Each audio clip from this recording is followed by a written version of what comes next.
안녕하세요.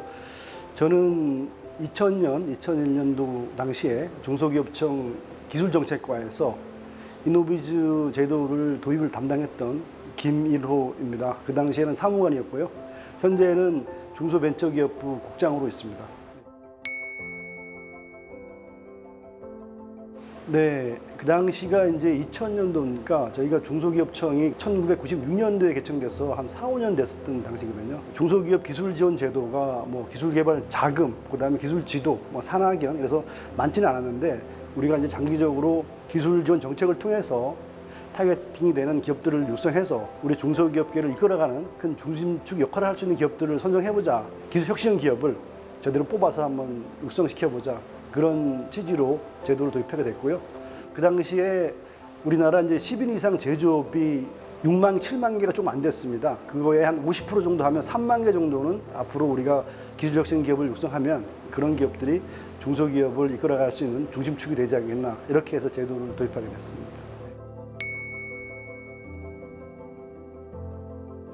저희가 이제 이노비즈 기업을 선정을 해야 되는데 당시에 공신력 있는 평가 지표가 사실 필요했거든요. 저희가 뭐 국내에서 전문가들이 나름대로 할 수도 있지만 글로벌하게 국제적으로 신뢰성 있는 지표를 만들어보자 해서 제가 사실은 제도 도입 전부터 많은 그 연구를 했어요. 조사도 했고. 그런데 마침 그 당시에 OECD에서 기술혁신에 대한 연구가 몇 년 동안, 수년 동안 이제 진행이 됐는데 그거를 우리나라에서는 이제 과기부 산하의 과학기술정책연구원에서 멤버로 참여해서 연구를 하고 있었습니다. 노르웨이 오슬로에서 마지막으로 이제 기술혁신형 매뉴얼을 발표해서 이 지표가 우리 이노비즈 기업의 평가 지표를 하면 국내뿐만 아니라 국제적으로도 신뢰를 받겠다 해서 오슬로 매뉴얼을 평가 지표에 녹여들여서 평가 지표를 만들었습니다. 오슬로 매뉴얼은 선언적인 이런 내용이에요. 그래서 평가를 뭐 어떻게 해야 된다 이런 부분은 아닌데 이 부분을 저희가 최대한 평가 지표화를 시켜서 연구를 통해서 만들었고 우리가 그렇게 하면서 두 가지를 좀 평가 지표를 만들었어요. 하나는 이 오슬로 매뉴얼의 개념을 어떻게 평가 지표화하냐. 그래서 이건 시스템적으로 평가를 하는 거 하나 하고 그럼 이런 시스템을 가지고 있는 기업들이 실제적으로 성과가 있냐. 그래서 개별 기술 자체도 평가를 해보자 해서 오슬로 매뉴얼을 도입한 기술 평가 지표하고 시스템적인 지표하고 이 지표를 통해서 운영했을 경우에 그 기업이 진짜로 개별 기술도 이런 혁신형 기술을 가지고 있냐 두 가지 지표를 병행해서 오슬로 매뉴얼의 어떤 선언적인 부분이 실질적으로 성과가 나올 수 있도록 평가를 이렇게 보완한 측면도 있습니다. 우리가 온라인을 통해 그 당시 처음으로 인터넷을 통해서 신청을 접수를 받았는데 이 오슬로 매뉴얼을 만든 지표에 따라서 자가 진단을 해보도록 했죠. 그래서 이노비즈 기업 선정되려면 좀 더 필요하거나 이런 쪽 부족하거나 이런 부분들을 스스로 자가 진단할 수 있도록 그렇게 해서 많은 기업들이 이제 이노비즈 기업 평가에 참여하기 전에 좀 더 부족한 부분을 보완해서 실질적으로 이제 이노비즈 기업에 참여할 수 있도록 그렇게 제도를 운영했습니다.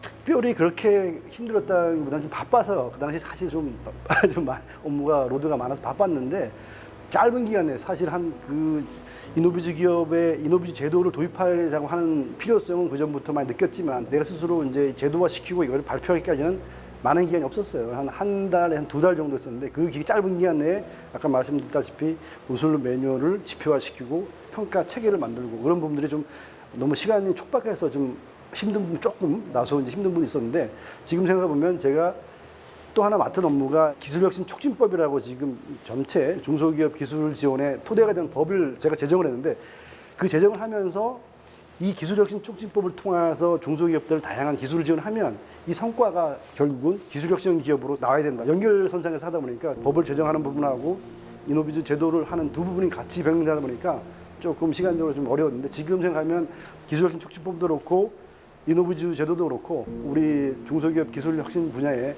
큰 역할을 하고 있어서 많은 보람을 느끼고 있습니다.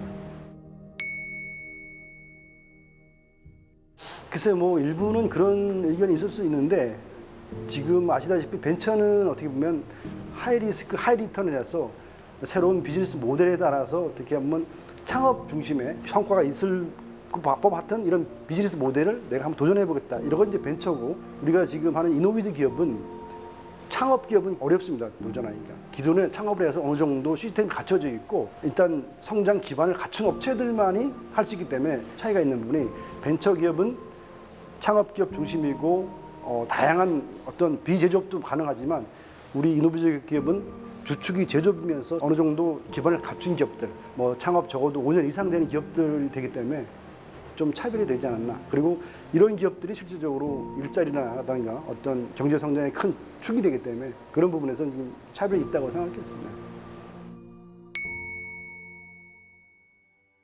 제도 처음 시작할 때 뭐 그 당시만 해도 지금같이 인터넷이 많이 발전이 안 돼서 홍보 수단이 많지 않았는데 주로 언론을 통해서 신문 지상을 통해서 많이 했는데 첫 번째는 이제 중소기업청에서 하는 다양한 사업들, 우리 기술뿐만 아니라 금융, 인력 다양한 사업들에 이노비즈 기업 선정되면 가점을 줌으로써 그런 제도를 하나 했고요. 또 하나는 그 당시에 은행권에서 기업들이 이제 자금을 조달하려면 좀 어려움이 있었거든요. 근데 우리가 다양한 몇 개 은행들하고 이제 협약을 체결 해서 이노비즈 기업 전용의 융자 프로그램을 만들었습니다. 그러다 보니까 그런 것들이 기업들한테 도움이 되고 그러니까 기업들한테 알려주고 그래서 홍보하는 데 큰 효과를 봤던 것 같아요.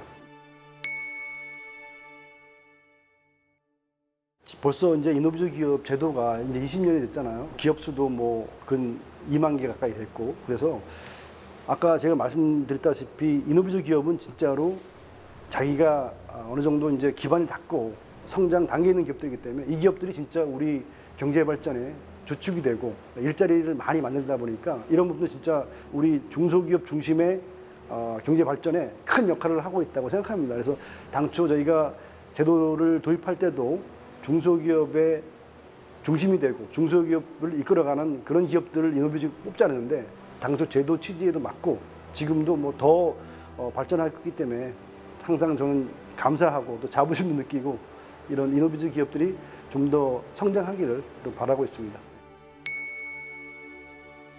네, 안녕하세요. 저는 2001년도 당시에 중소기업청 기술정책과에서 이노비즈 제도를 도입을 담당했던 김일호입니다. 그 당시에는 사무관이었고요. 현재는 중소벤처기업부 국장으로 있습니다. 우리 이노비즈 기업들 20년 진심으로 축하드리고 화이팅 하겠습니다. 화이팅!